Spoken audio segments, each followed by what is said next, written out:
أهل البدع والأهواء، أهل البدع العقائدية وأهل البدع السياسية.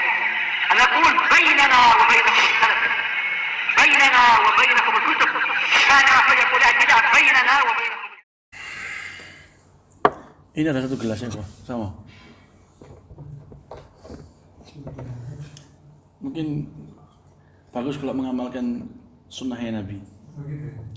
Apa sunnahnya? Ngasih kepada yang lebih besar.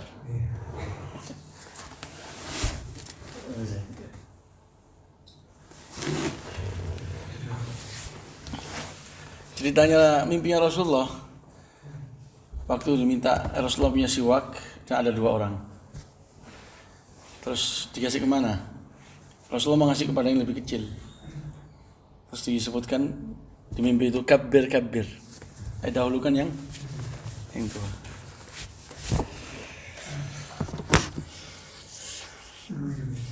Hah? Apa antum pengen jadi tua bisa? Ini sekarang ingin jadi muda ini. Yang itu manusia kayak gitu. Allah astagfirullah. Karena pernah ada Ustaz yang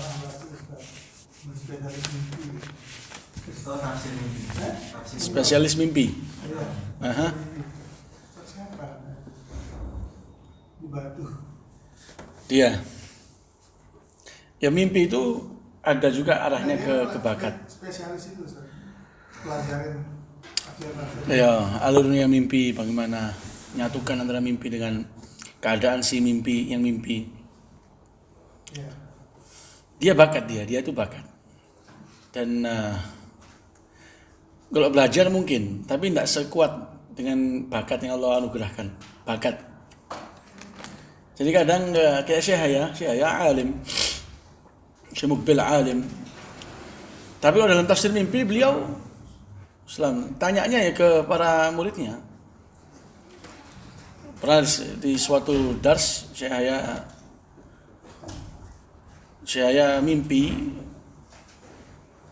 dia bilang ana mimpi tadi malam, bukan saya yang mimpi, tapi salah satu muridnya bilang, ya Syekh, saya ini mimpi ngeliat engkau meninggal.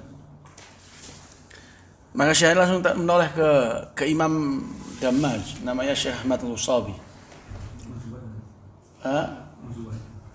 Enggak, bukan Mauzuat. Wassalamualaikum. Katanya si Syekh Ahmad, tusafir wala yumkin tahujj. Kamu akan bepergian atau engkau akan berangkat haji. Di tahun itu saya berangkat haji. Wassalamualaikum. Dan anak sendiri sebelum berangkat ke Yaman, 2 minggu sebelum berangkat, anak punya teman dekat di Magetan. Dia orang Buton, teman dekat, Murajaah Riyadhus Shalihin. Sampai sekarang dia masih alhamdulillah ala thabat salafi. Sekarang di Riau. Dia bilang, ya akhi, dulu kan SMS ya, panjang. Anak ngeliat antum terbunuh di Yaman. Dia bilang, anak lihat antum mimpi terbunuh di Yaman. Di tafsirnya anak berangkat ke Yaman 2 minggu berikutnya. Meninggal artinya safar. Karena orang kalau meninggal kan dia kemana? Safar. Ganti ya pelajarannya, tafsir mimpi. Hah? Satu orang mimpi temannya, ya akhi, ana mimpi antum adzan. Dan dia keadaannya buruk. Apa kira-kira? Hah? Ada hubungannya, tapi kurang pas. Mencuri. Nah, sebagaimana di ceritanya Nabi Yusuf, fa'adzana mu'adzinun Ayyatuhal 'ir innakum lasariqun. Adzan muadzin. Adzana muadzin yang tugas mengumumkan, dia mengumumkan. Yang ditugaskan sebagai pemberi pengumuman. Dia mengumumkan, wahai kalian para pendatang, kalian adalah para pencuri. Innakum lasariqun. Dia ingat temannya adzan dan dia keadaannya bukan mustaqim, adam sariq. Kalau keadaannya Masya Allah, bagus, dan dia dikenal istiqamah, adanya dia takwilnya apa? Haji. Wa'adzin fin nasi bil hajj, kata Allah. Ya antum ada bakat juga. Kayaknya pernah kenalan. Sehingga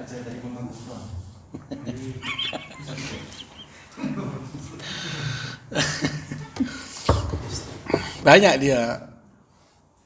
Dulu salah seorang ikhwah Damaj yang lihat kegelapan menyelimuti Damaj. Kegelapan menyelimuti Damaj, gak lama berikutnya tersingkap. Dia bilang ini perang ini.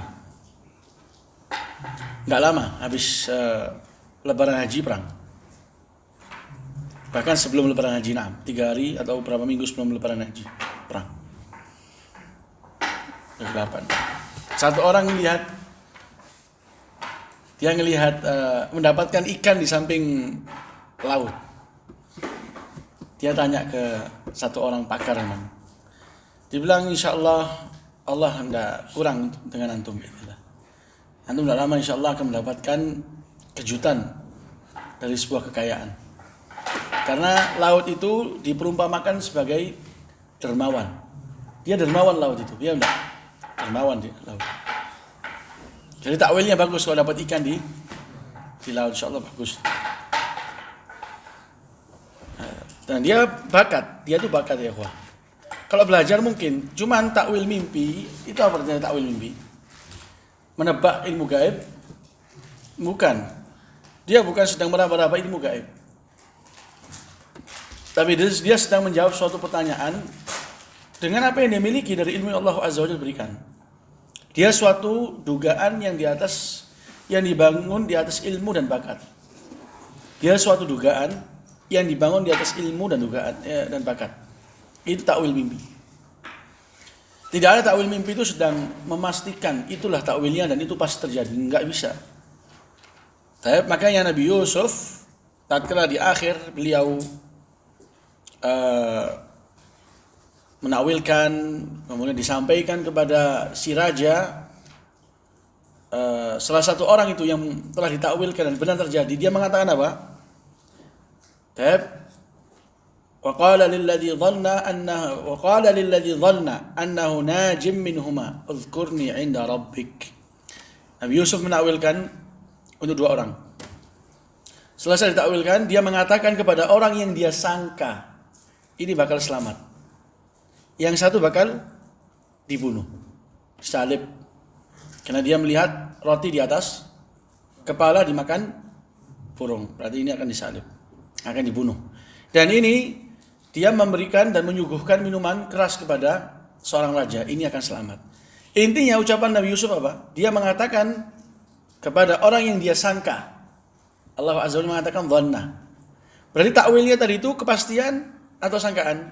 Sangkaan, tapi dibangun di atas ilmu dan bakat. Jadi dia dhann annahu najim minhum adhkurni 'inda rabbik. Dia dhann ya ikhwah.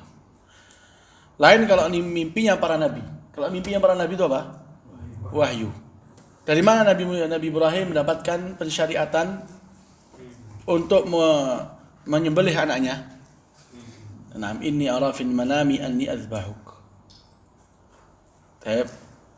Saya melihat engkau dalam mimpi bahwasanya saya menyembelihmu. Kalau mimpinya para nabi, dia adalah wahyu.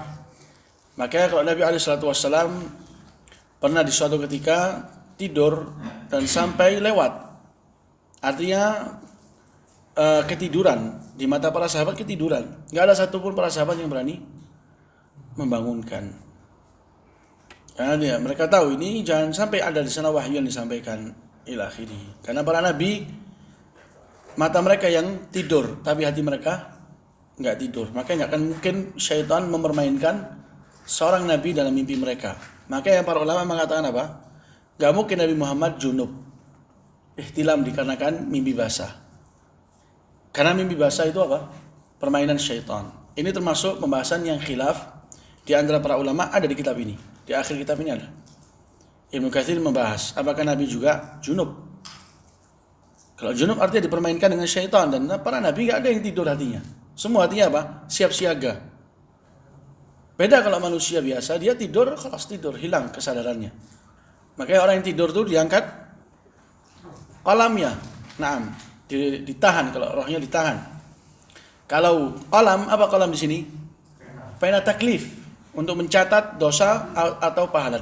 Ditahan sampai dia apa? Hatta istaiqadh, sampai dia bangun, sadar, baru kembali kewajiban-kewajiban yang dibebankan. Itu mengenai mimpi.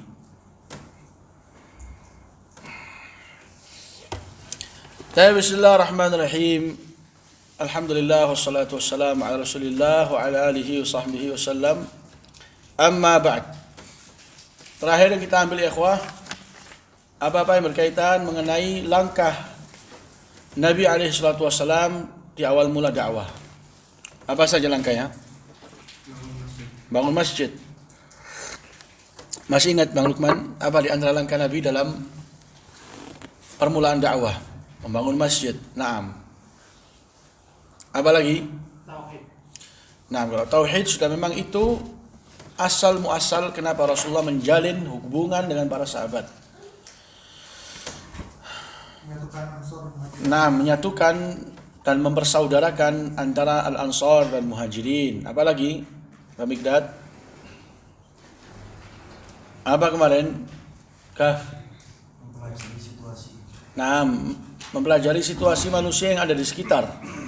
Karena di Madinah itu banyak manusia yang berbeda-beda ya ikhwah. Untuk orang-orang Ansarul Muhajirin maka al-ukhuwah wal ikha wat ittihad.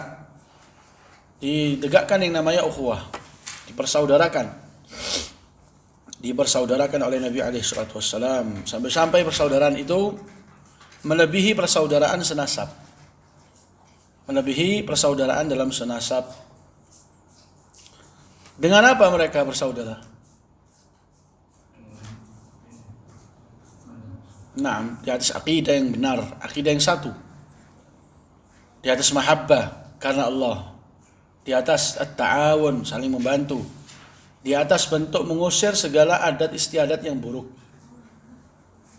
Mengusir segala kebiasaan jahiliyah. Saya datang dari arah timur, ini kebiasaan kita orang timur, enggak ada sudah itu. Kami datang dari orang barat, maka kebiasaan kami seperti enggak ada itu. Tapi kami orang Cina atau kami orang Arab, kami orang Afrika, semua itu disampingkan semua. Tidak ada dipandang, tidak ada dilihat. Yang dilihat bagaimana semua berta'amul, bermuamalah dengan saudaranya dengan cara Islami. Dengan cara Islami. Dan segala akhlak yang datang dari yang datang sebelum datangnya Islam, segala karakter watak yang dibenarkan oleh Islam maka boleh dilakukan. Boleh dilakukan. Maka dengan ditegakkan ukhuwah antara Muhajirin wal Ansar, itu salah satu langkah yang sangat agung ya ikhwah. Enggak akan mungkin suatu dakwah al-islamiyah salafiyah bisa tegak kecuali dengan langkah ini. Kecuali dengan langkah ini. Dan syaitan sangatlah benci dengan adanya persatuan dan tahu itu sumber kemenangan. Allah Azza wa Jalla mengatakan wala tanaza'u fatafshalu wa tadhhaba rihukum. Janganlah kalian itu berselisih, maka kalian akan menjadi penakut. Wa tadhhaba rihukum, dan hilang kekuatan kalian. Jadi mental dan juga kekuatan berasal dari ukhuwah dan persatuan. Dengan adanya persatuan.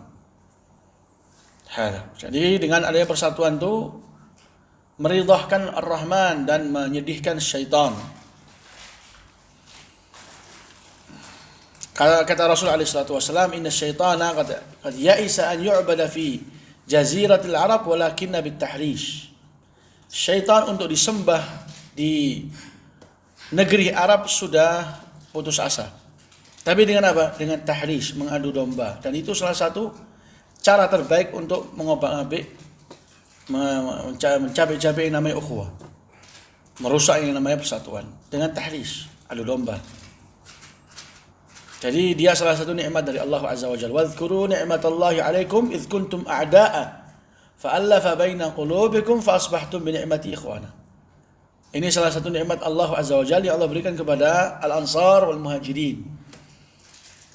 Ingatlah hari di mana kalian adaan, saling bermusuh, enggak enak hidup dalam keadaan bermusuh. Gak sebelum tidur, gak bangun tidur, kecuali dalam hatinya itu kebencian, kecemasan, kedendaman. Allah itu kehidupan azab. Tapi Allah Azza wa Jalla memberikan kenikmatan yang sangat agung. Hari di mana kalian bermusuhan, maka Allah menyatukan hati-hati kalian. Maka dengan nikmat Allah jadilah kalian ikhwanan, ai saudara-saudara. Allah Azza wa Jalla yang menyatukan. Naam Nabi Muhammad sebab. Naam baiknya hati mereka, kualitas hati mereka yang jernih, yang bagus, itu sebab semua untuk mereka menjadi bersatu. Tapi yang menyatukan, yang mengarahkan, yang menciptakan kecintaan sesama itu Allah Azza wa Jalla. Kata Allah, "Lau anfaqta ma fil ardi jami'an ma allafta baina qulubihim walakin Allah allafa bainahum." Kalau engkau wahai Muhammad menginfakkan seluruh apa yang ada di permukaan bumi, ma allafta bainahum, engkau enggak akan mungkin menyatukan mereka. Tapi Allah menyatukan mereka. Persatuan yang apa ya, kawan? Yang bermanfaat, yang kekal, yang awet. Kalau ada di sana suatu organisasi yang mampu menyatukan, maka itu persatuan yang sementara akan berselisih. Organisasi yang dibangun di atas selain kitab wa sunnah. Apapun itu, baik itu dunia atau dunia dengan label agama. Pokoknya kalau ada persatuan, ada ukhuwah selain karena Allah dan Rasulnya, bukan karena agama. Maka kalaupun bersatu dia nggak akan bermanfaat. Kalaupun bersatu dia diancam dengan cerai-berai, pasti itu. Tapi yang dimaukan oleh Allah Azza wa Jalla, bahkan Nabi Muhammad pun nggak mampu, tapi itu milik Allah semata, persatuannya apa? Ukhuwah yang di atas agama. Ukhuwah yang hingga sekarang itu masih dikenang, sampai sekarang bermanfaat. Sampai sekarang mereka para sahabat masih dikenang, masih memiliki jasa, padahal mereka sudah ditanam di bawah permukaan bumi. Jadi ini salah satu langkah yang paling utama ya ikhwah. Langkah yang paling utama. Kalau ada di suatu habitat misalnya, dalamnya para pembesar atau orang-orang penting sedang berselisih, maka nggak akan ada di sana kemajuan, dan selalu mereka ini akan dipandang remeh dengan musuh tetangga. Dilihat mereka itu saling bermusuhan. Tapi demikian juga di antara saudara, keluarga yang dimana saudaranya itu nggak bersatu dan saling bermusuhan, itu juga akan menjadi omongan, menjadi suatu omongan, dan itu suatu kekurangan, sangat kekurangan. Jadi persatuan itu salah satu nikmat Allah. Persatuan itu salah satu nikmat Allah. Dengan adanya persatuan, orang itu semakin kuat, semakin terhibur, semakin percaya, semakin yakin.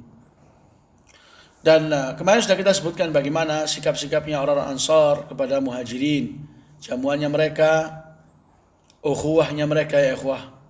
Sampai-sampai bagaimana kemarin mereka ingin memberikan bagi kaum Muhajirin al-aradi, tanah. Ini menunjukkan mereka orang-orang Ansar bukan hanya menganggap, bukan hanya ingin orang-orang Muhajirin hanya sebagai status pendatang atau hanya sekedar tamu, enggak.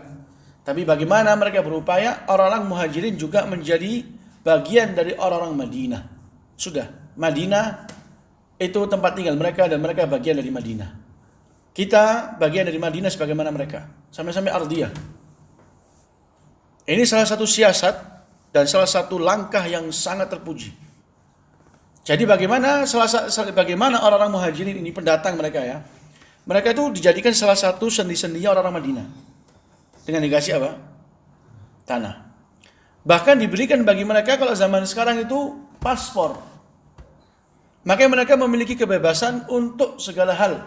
Di sana mereka boleh punya tanah. Mereka boleh punya pekerjaan dan ke pasar. Mereka boleh nggak menikah dari sana? Boleh menikah. Boleh nggak mereka masuk di majelis-majelis syura, tempat-tempat yang memang menjadi keputusan suatu perkara? Masuk orang-orang Muhajirin. Bahkan penggantian Nabi semua dari kalangan Muhajirin, tidak ada Ansari.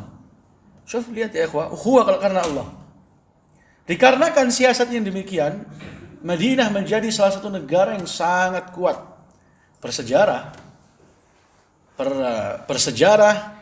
Kerajaan Romawi dan Persia hancur dikarenakan kerajaan ini, Madinah. Antum kalau melihat siapa negara yang paling banyak meniru cara ini? Amerika. Dahulu Amerika itu berapa awal-awal dulu? Di tahun 1800, di abad 18. Mungkin 5 juta gak sampai. Tapi mereka pakai siasat ini. Mereka siapapun yang pendatang diberikan kemudahan dan segala apa yang dimiliki oleh orang-orang asli. Engkau boleh punya paspor, boleh punya visa, boleh membeli tanah, boleh punya rumah, boleh menikah. Dan diberikan fasilitas. Akhirnya mengkokohkan orang yang datang dan mengundang yang di luar. Sehingga mereka sebelumnya bukan Amerika, tapi gara-gara tinggal di Amerika dan diberikan layanan, jadilah mereka orang Amerika, bahkan membela Amerika karena siasat ini. Orang muhajirin tamu. Tapi karena dikasih oleh orang-orang Ansar layanan, jamuan, pemberian, jadilah mereka salah satu orang-orang Madinah. Siap mereka untuk berperang karena Madinah. Coba kalau misalnya statusnya itu tetap dijadikan sebagai orang yang kedua, segala hal kedua. Dalam apapun kedua, tanah gak boleh punya, menikah masih banyak syaratnya, sulit. Negara yang demikian berkembangnya sulit. Amerika berkembangnya apa? Cepat. Hingga sekarang masih apa? Masih dikatakan negara yang kuat. Karena di awal mula mereka ternyata mencontoh dan mempelajari, dan kayaknya memang mereka mempelajari sirah Nabi SAW, bagaimana beliau membentuk suatu negara, bagaimana beliau membentuk suatu habitat. Ini habitat sangat hebat ini. Jadi ini salah satu langkah yang sangat agung yang ada di permulaan dakwah Nabi SAW.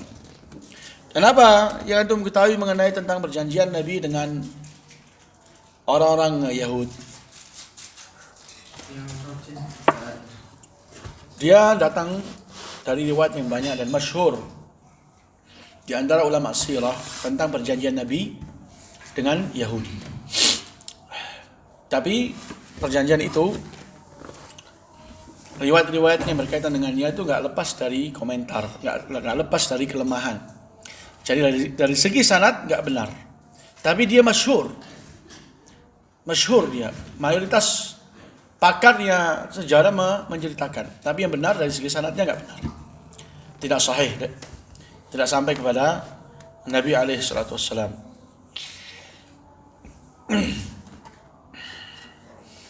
Dan itu bukan menutup kemungkinan bahwa Nabi SAW juga mempelajari bagaimana keadaan orang-orang Yahudi. Tidak menutup kemungkinan. Qala rahimahullah faslun. Kita lanjut ya ikhwah. Fardul jihad, mengenai tentang kewajiban jihad. Ini juga salah satu langkah. Salah satu langkah yang ada di dakwah Nabi SAW adalah pensyariatan jihad. Qala rahimahullah walamma istaqara Rasulullah sallallahu alaihi wa ala alihi wasallam bil Madinah baina adhhuril ansar wa takaffalu bi nasrihi wa man'ihi min al-aswad wal ahmar ramathum al-arabu qatibatan an qausin wahidah wa ta'arradu lahu min kulli janib. Tatkala Rasulullah sudah menetap di Madinah, sudah memiliki tempat tinggal dan sudah melakukan beberapa langkah yang telah disebutkan, tinggallah Rasulullah SAW di antara orang-orang Ansar, di mana mereka itu telah memikul beban untuk menolong Nabi, takaffalu bi nasrih, dan man'ih, mencegahnya dari segala gangguan, baik dari al-aswad. Al-aswad adalah orang-orang Arab, wal ahmar adalah orang-orang putih dari kalangan orang-orang Ajam. Takaffalu, tidak hanya mereka siap untuk melarang gangguan, menahan gangguan, menolong Nabi, cuma dari orang-orang Arab tetangga mereka, enggak, al-ahmar juga. Ramathum al-arabu qatibatan an qausin wahidah. Semua orang-orang Arab memanah Nabi Muhammad SAW dan juga orang-orang Ansar, orang-orang Arab secara umum memanah Nabi dan juga orang-orang Ansar dari satu anak panah. Artinya mereka orang-orang Arab yang berbeda kabilahnya, sukunya, lokasi dan tempatnya. Perbedaan mereka ini itu menyatukan mereka dalam mengganggu dan memerangi Nabi. Sehingga dikatakan memanah Nabi dengan satu panah. Artinya mereka searah, sependapat dan selangkah. Qausin wahid. Baik yang dari Arab, dari arah Quraisy, atau dari yang lainnya. Mereka siap untuk memerangi Nabi. Dan mereka akan berusaha untuk mengganggu Nabi dari seluruh arah. Dari seluruh arah. Jadi waktu Rasul SAW sudah di Madinah, jangan disangka mereka orang-orang kufar Quraisy, mereka nggak akan mungkin melakukan suatu langkah sebagai bentuk memadamkan dakwah Nabi dan melegahkan kedendaman mereka. Karena ini intinya atau contohnya seperti seorang musuh yang disangka lemah tapi lepas. Jadi sangat gregetan mereka dengan Nabi. Maka di antara gangguan mereka atau cara mereka itu memberikan suatu ancaman kepada pembesar orang-orang Ansor yang di masa itu masih di dalam kekufuran, yaitu Abdullah bin Ubay bin Salul. Dia ini, siapa tidak kenal Abdullah bin Ubay bin Salul? Dia adalah kepalanya orang-orang munafikin. Tapi sebelum menjadi kepalanya orang-orang munafikin, beliau di waktu itu atau dia di waktu itu adalah seorang musyrik, bahkan pembesarnya orang-orang musyrik dari kalangan Khazraj. Orang-orang kufar Quraisy mengutus suatu tulisan, mengirim suatu tulisan kepada Abdullah bin Ubay bin Salul. Di situ suatu ucapan yang kesannya adalah ancaman, bahkan dia ancaman. Itu apa yang diriwayatkan oleh Imam Abu Dawud, innakum, kata mereka, awaitum sahibana. Kata mereka kepada Abdullah bin Ubay bin Salul, kalian telah melindungi teman kita, Rasulullah Muhammad maksudnya. Wa inna nuqsimu billati wal uzza la taqtulannah aw la tukhrijannah aw la nasiranna ilaikum bi ajma'ina hatta naqtul maqatilakum wa nastabih darariyakum. Jadi mereka mengancam dengan bersumpah dengan Lat wal Uzzah, engkau Abdullah benar-benar membunuh dia atau mengeluarkan dia, mengusir. Kalau enggak, kami akan datang menuju kepada kalian dengan seluruh kami. Para tentaranya orang-orang kufar Quraisy. Kami akan membunuh kalian dan akan nastabih, istibaha artinya memubahkan, menghalalkan segala apa yang menjadi kehormatan kalian. Itu anak-anak kalian, istri-istri kalian. Ucapan ini ikhwah, ucapan ini sampai kepada Abdullah bin Ubay bin Salul. Dan Abdullah pada dasarnya itu memang benci dengan dakwah Nabi. Gak suka dia dengan dakwah Nabi. Dia gak suka dengan dakwah Nabi. Dan tidak sukanya ini diketahui oleh kufar Quraisy. Makanya dikirim surat ini. Jadi surat ini salah satu langkah yang mereka kira bisa berhasil. Tapi karena di antara Nabi sendiri ada yang benci. Tapi dikirim surat. Didorong dan didesak bagaimana dia menyikapi, dan dia kepalanya Khazraj. Maka datanglah Abdullah bin Ubay bin Salul kepada Nabi, dan Nabi SAW sudah tahu. Telah sampai kepada telah sampai kepada Abdullah bin Ubay surat tersebut. Makanya di sebagian riwayat Rasul menjelaskan bahwasanya engkau wahai Abdullah telah sampai kepada kalian bagaimana ancamannya orang-orang kufar Quraisy. Makna dari ucapan Nabi, apakah orang seperti kalian yang dikenal dengan perang, yang dikenal dengan berani, yang dikenal mau dilecehkan dan mau direndahkan oleh orang-orang kufar Quraisy? Cocok ini?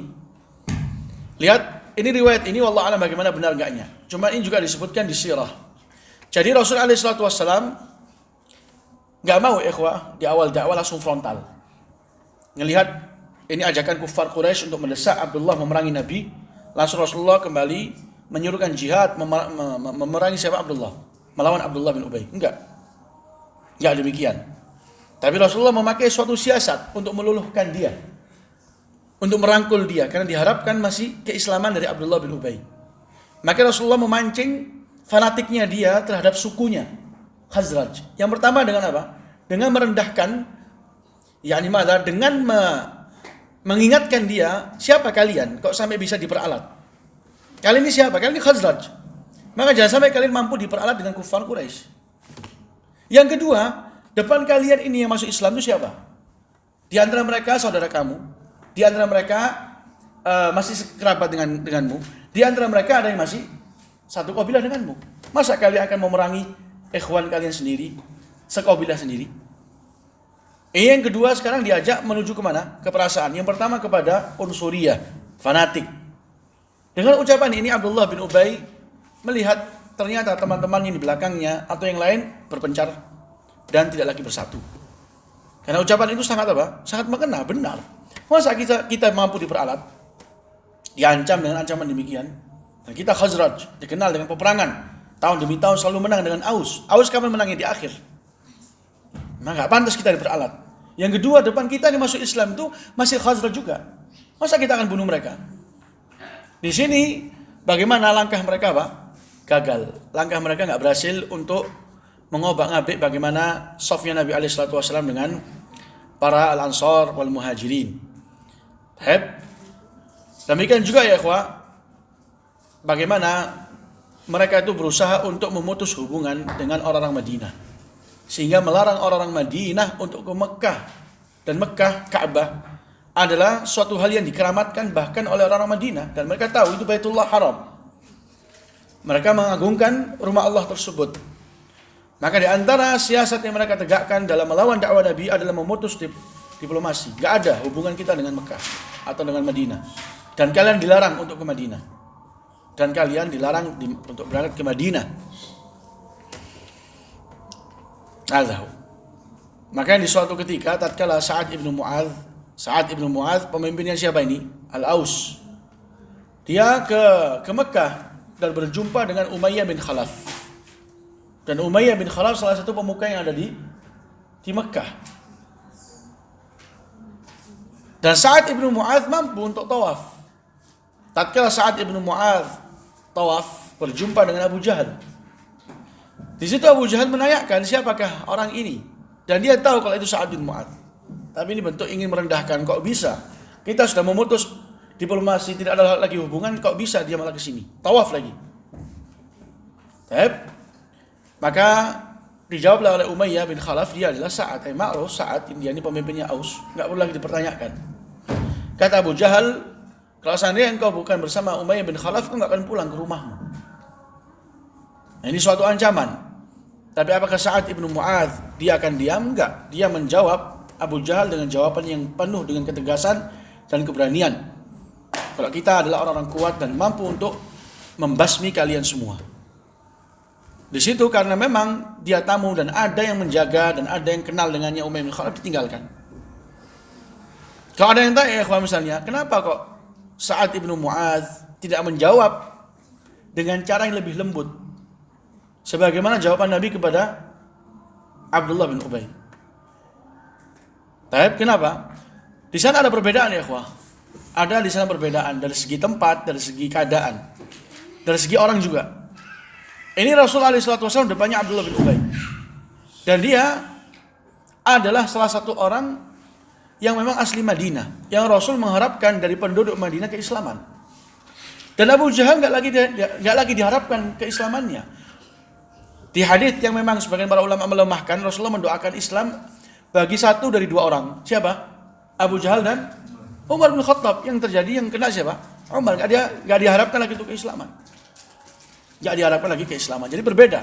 Sa'ad ibnu Mu'adz dia sedang berhadapan dengan orang yang paling kufur di permukaan bumi. Dengan orang yang paling bengis terhadap Islam dan paling jahat kepada Nabi.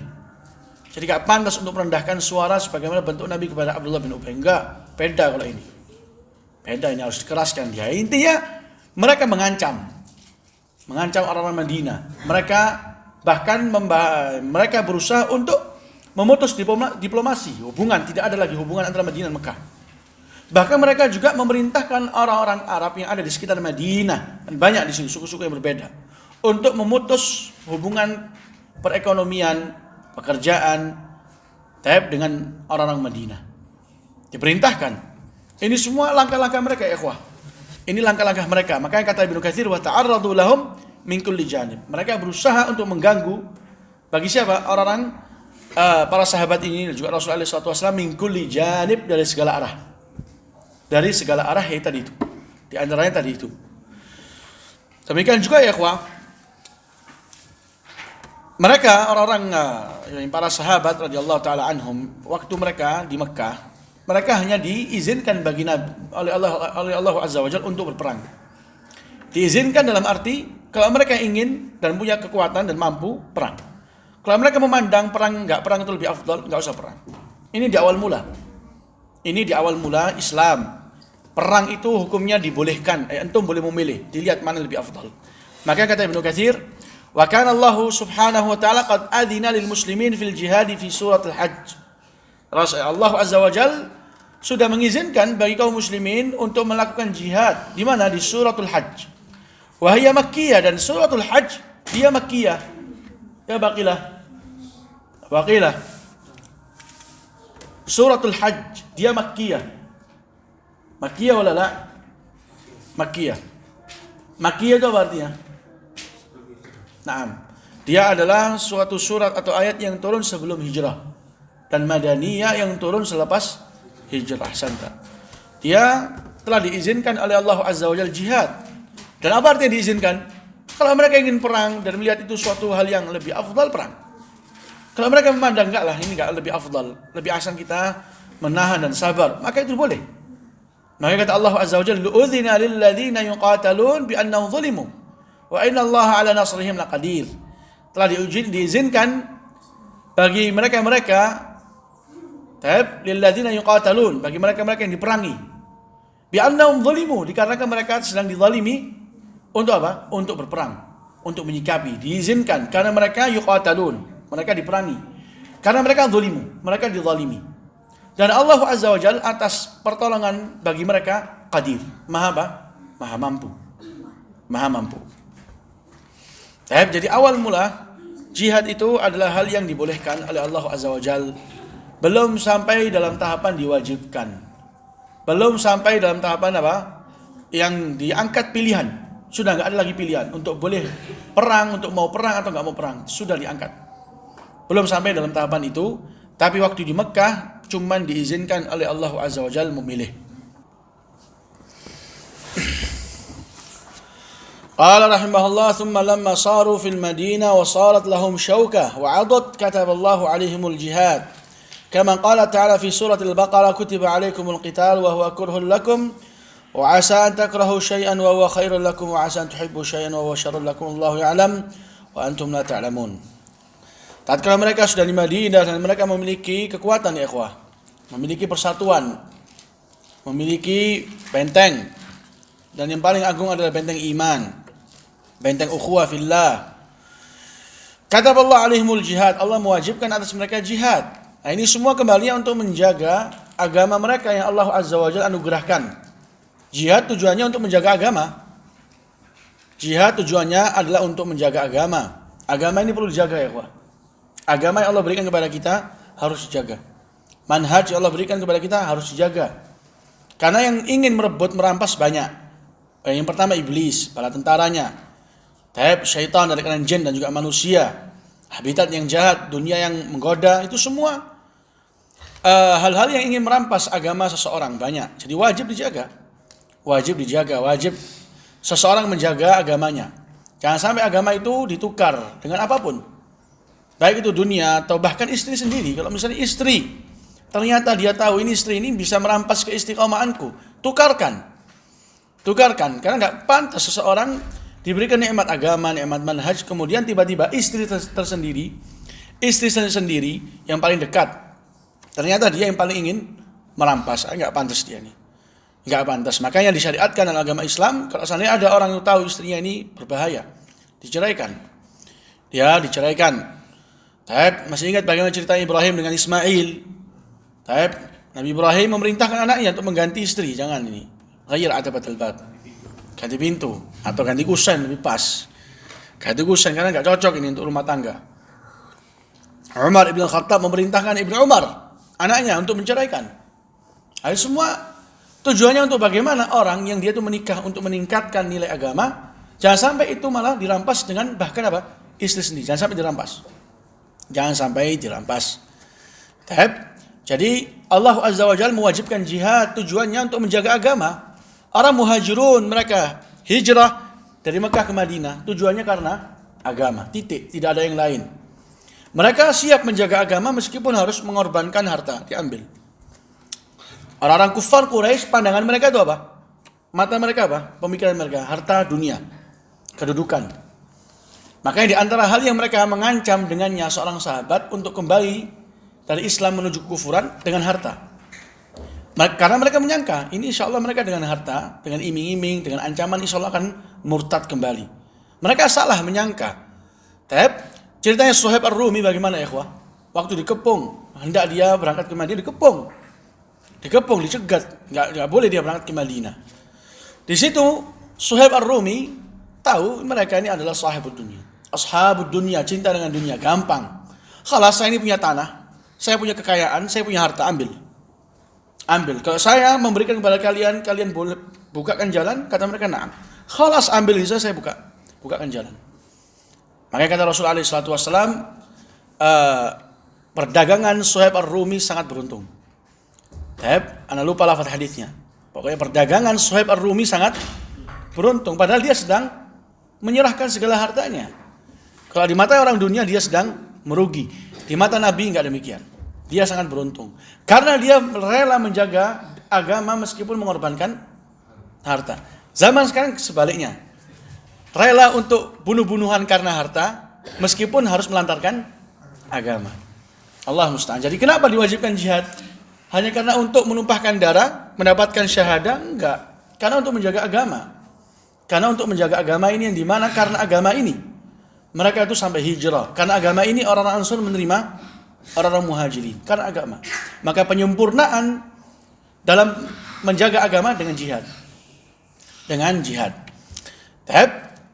Allah mewajibkan atas mereka jihad. Apa artinya kewajiban? Enggak ada pilihan. Tidak ada lagi pilihan sebagaimana sebelumnya di waktu di Makkah, Pak. Boleh memilih dia. Dia masih jaiz, masih mubah. Kalau sudah waktu di Madinah, datang waktu wajibnya qital, perang, jihad, maka tidak ada lagi pilihan. Qala sebagaimana apa yang Allah Azza wa Jalla sebutkan di suratul Baqarah, kutiba alaikumul qital, diwajibkan atas kalian qital, yaitu jihad. Kutiba artinya apa? Hutima, telah diwajibkan. Sebagaimana ayat kutiba alaikum as-siyam, kutiba alaikum idza hadara ahadakumul maut in taraka khairan al-wasiyatu. Diwajibkan untuk menulis wasiat. Jadi kutiba di Al-Quran Karim di antara maknanya adalah mewajibkan. Dan di antara makna yang lain kutiba adalah sesuatu yang wajib terjadi. Kata Allah, la'aghlibanna ana wa rusuli. Allah telah mentakdirkan bahwasanya Allah dan juga para utusannya akan apa? Akan menang. Apa artinya kata di sini? Wajib terjadi. Kutiba alaikumul qital wa huwa kurhul lakum, dan qital jihad itu kurhul lakum. Sesuatu yang berat bagi kalian dan sesuatu yang kalian benci. Sesuatu yang berat di mata kalian, berat dan kalian benci. Naam ya ikhwah, tabiat manusia dengan adanya jihad adalah tabiat tersebut enggak akan serasi, enggak akan selaras. Karena mereka tahu jihad ini, perang akan mengangkat kedamaian, mengangkat keamanan. Perang akan mengorbankan harta bahkan jiwa dan darah hilang. Perang menyebabkan anak-anak bisa menjadi yatim, istri menjadi janda dikarenakan jihad. Jadi hal-hal itu semua kalau ditimbang dengan fitrah manusia dan jiwa manusia, kurhul lakum. Dia hal yang dibenci. Dia adalah hal yang dibenci. Dan itulah ya ikhwah, agama Islam. Agama Islam ini datang dengan syariat yang memandang maslahat dan mafsadat. Bukan memandang dengan selaras tidaknya dengan jiwa manusia. Ini sangat penting. Kalau antum melihat agama Islam ini, dia kalau datang larangan, datang perintah, yang pertama kali dititik beratkan, yang menjadi barometer adalah maslahat dan mafsadat. Tidaklah Allah memerintah atau Nabi-Nya memerintah, kecuali pasti dalamnya ada maslahat yang murni atau lebih besar. Meskipun berat dan dibenci dengan jiwa manusia. Tidaklah Allah dan juga Rasul-Nya melarang, kecuali pasti mafsadat. Itu pasti mafsadat. Baik mafsadat secara murni atau secara umum. Murni seperti syirik. Secara umum ada lebih umum, lebih kuat seperti khamr. Khamr, mafsadatnya dan mafsadat dan juga maslahat mana yang lebih besar? Mafsadatnya lebih besar daripada maslahatnya. Maka datanglah syariat dengan pengharaman. Datanglah syariat dengan pengharaman. Maka adanya perintah, adanya larangan itu nggak dilihat dengan keselarasan jiwa. Jiwa ini cocok nggak cocok, jiwa ini akan sesuai apa enggak. Enggak demikian, tapi melihat kepada maslahat dan mafsadatnya seorang manusia. Melihat mafsadat dan juga maslahat hamba-hamba Allah Azza wa Jal. Dan bukanlah salah satu kebiasaan jiwa manusia itu menimbang maslahat mafsadat, enggak. Jiwa itu menimbang apa? Nikmat atau enggak. Kalau nikmat, jiwa akan cocok. Kalau berat, jiwa akan lari. Itu dia. Maka datanglah syariat, datanglah Nabi SAW, datanglah para warisnya Nabi, datanglah para ulama untuk mengajak jiwa ini kembali memandang kepada sebab dan kepada tujuan dan akhir keadaan. Kalau kamu beribadah, kalau kamu tekun dan taat, keadaanmu seperti ini, surga. Nah ini lihat, bagi jiwa diajak, diingatkan. Karena jiwa itu pada dasarnya nggak melihat maslahat, nggak dilihat. Yang dilihat oleh jiwa itu apa? Nikmat atau enggak? Situ yang dilihat sama jiwa. Makanya Allah Azza wa Jalla lihat bagaimana kesempurnaan ayat. Wa asa an takrahu syai'an wa huwa khairul lakum. Wa asa an tuhibbu syai'an wa huwa syarrul lakum. Kalian bisa saja dengan membenci sesuatu, padahal yang kalian benci itu adalah apa? Lebih baik untuk kalian. Sesuatu yang kalian benci adalah jihad. Benci dia, karena tadi itu nggak sesuai dengan jiwa. Berat ya, jihad itu berat. Wa huwa khairul lakum, padahal jihad itu lebih baik bagi kalian. Lebih baik, kenapa? Karena dengan jihad, agama Islam terjaga. Agama Islam akan terjunjung tinggi di mata musuh-musuh agama. Agama Islam akan meraih kewibawaan. Muslimun terjaga juga agamanya. Kehormatan mereka, anak-anak mereka, harta mereka semua terjaga. Ini maslahat ini sangat agung, bahkan gak tertandingi. Walau juga setara dengan maslahat yang mereka sangka. Apa? Mereka menyangka kalau saya nggak jihad, saya akan terjaga agama kita. Afwan, nggak terjaga kita punya apa? Harta. Kita nggak ada darah yang tertumpahkan. Ini kan anggapan mereka. Kalau saya nggak jihad lebih enak di rumah. Kalau kita duduk di rumah lebih enak, lebih lezat. Nggak ada pembebanan, nggak ada keberatan.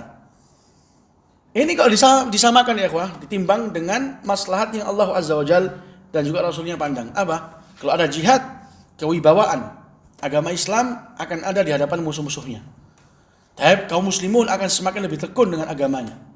Jadi sangat tidak setara, gak sebanding.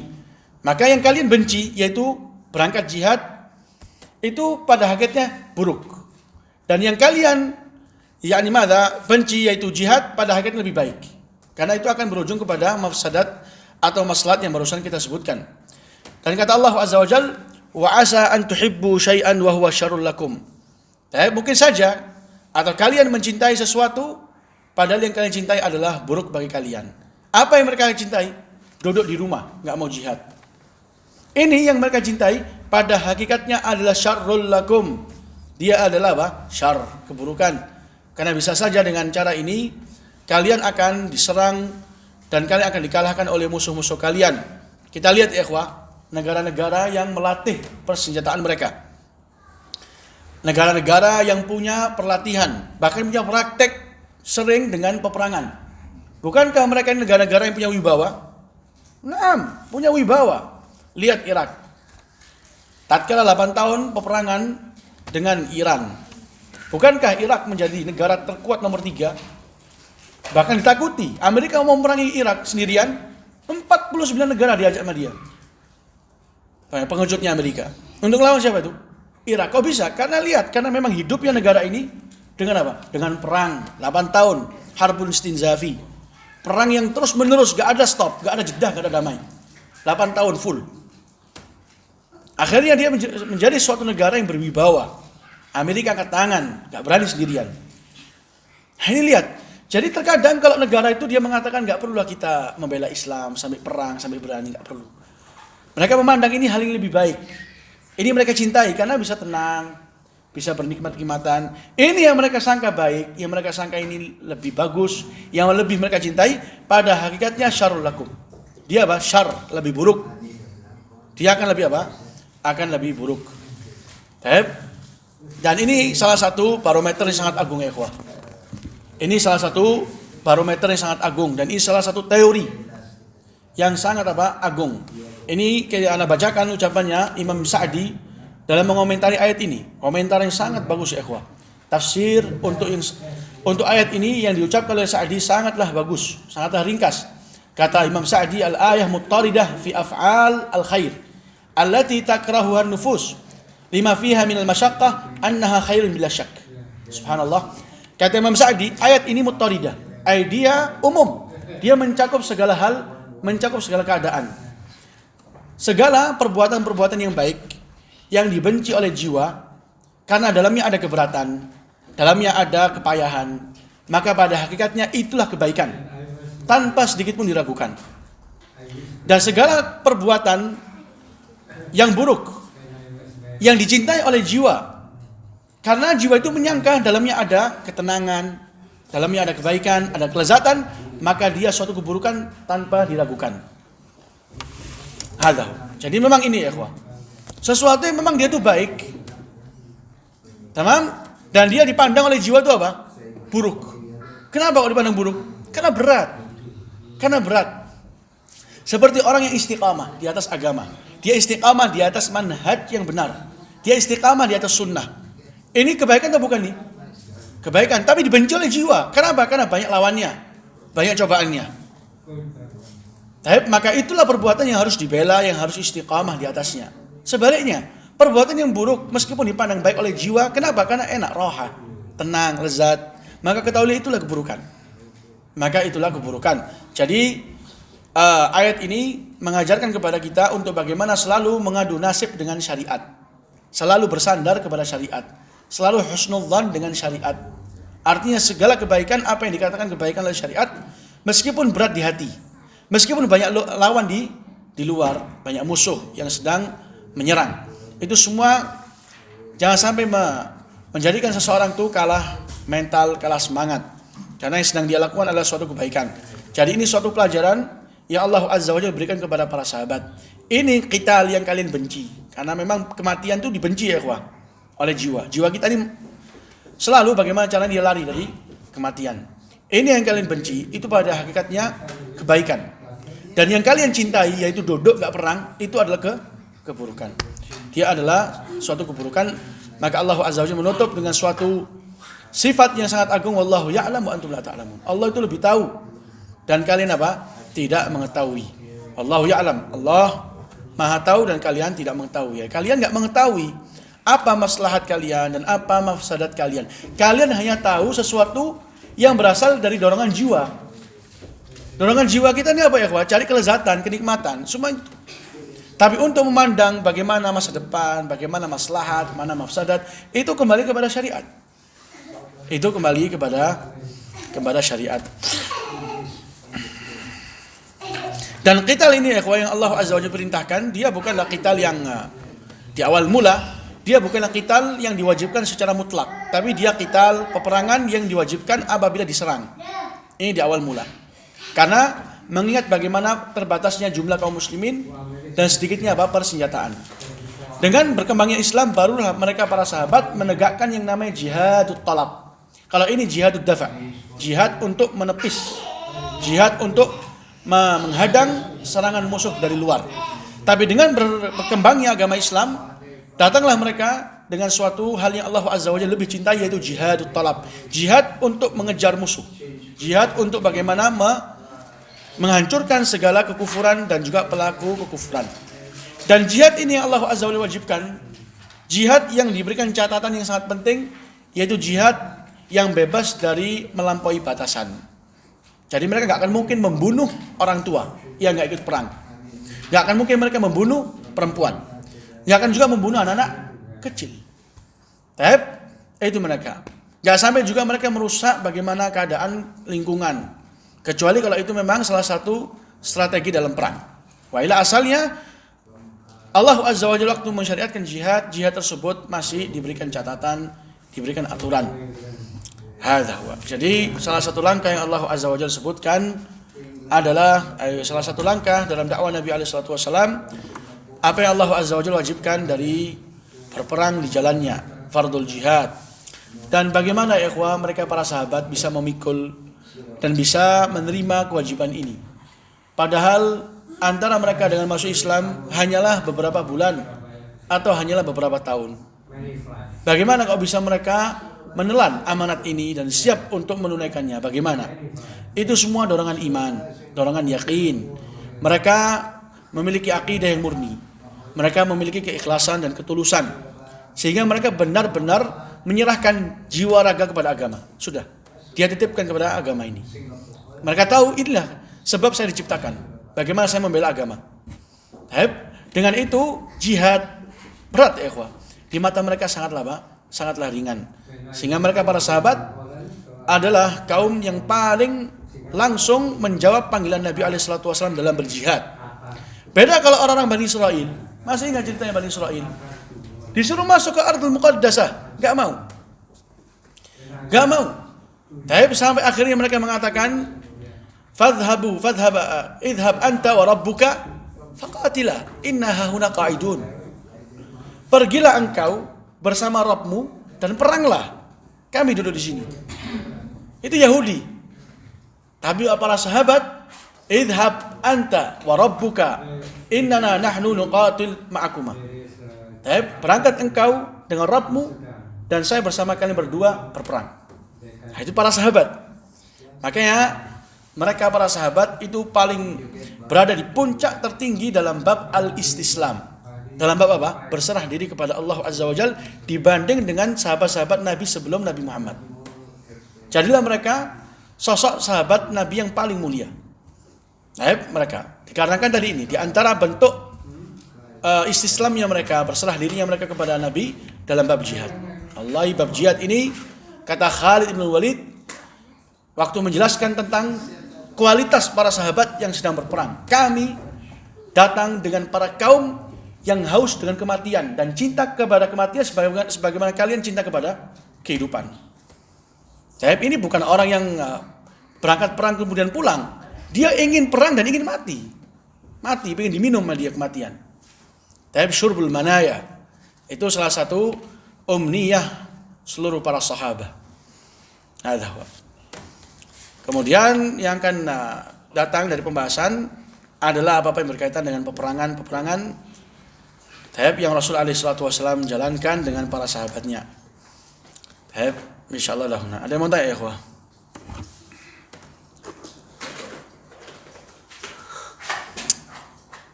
Dengan apa syariat ini datang ya ikhwah? Dengan apa syariat ini mewajibkan, memerintahkan, melarang? Apa yang dipandang oleh syariat? Ini faedah sangat agung ini. Nah, yang diukur maslahat, mafsadat, bukan nikmat. Kenikmatan atau kurang ya mengana ke sana juga, tapi pasnya bagaimana? Bukan memandang kemana? perasaan orang-orang. Tapi perasaan juga salah satunya. Cuma yang kita bahas tadi apa? Enak. Enak perasaan juga. Bahas enak. Bukan dipandang kepada jiwa itu selaras atau tidak. Oh, perintah ini selaras dengan saya terima. Oh, perintah ini enggak selaras dengan saya, ditolak. Enggak dilihat oleh Allah Azza wa Jalla perintah ini selaras dengan mereka atau enggak selaras. Dengan dalil Allah mewajibkan jihad, dan jihad hal yang sangat dibenci oleh jiwa. Karena agama ini datang dengan mewajibkan atau melarang sesuatu yang dipandang mafsadat dan maslahat. Di mana jiwa itu sangat lalai. Jiwa ini lalai untuk memandang ini maslahat, mafsadat. Dia jiwa ini hanya memandang mana lezat, mana enak, dan mana nikmat. Itu yang dipandang. Itu yang dipandang. Ini salah satu faedah yang bisa kita ambil di malam ini. Itu faedah sangat agung. Dengannya para sahabat, mereka berhasil menerima suatu amanat yang berat, yaitu jihad di jalan Allah Azza wa Jalla. Dan apa hukum jihad di awal mula ini? Dibolehkan oleh Allah Azza wa Jalla. Dibolehkan. Kemudian baru diwajibkan, yaitu jihad apa yang di awal kali diwajibkan? Jihad dafa' atau jihad talab? Dafa'. Apa artinya jihad dafa' tadi? Menahan dan menghadang serangan musuh. Bukan jihad talab. Artinya berangkat mencari di mana tempat-tempat musuh. Belum sampai di sana. Nanti dengan jalannya waktu mulailah mereka sampai dalam tahapan jihad talab. انتهي بلا هنا. سبحانك اللهم ربنا وبحمدك اشهد ان لا اله الا انت استغفرك واتوب اليك.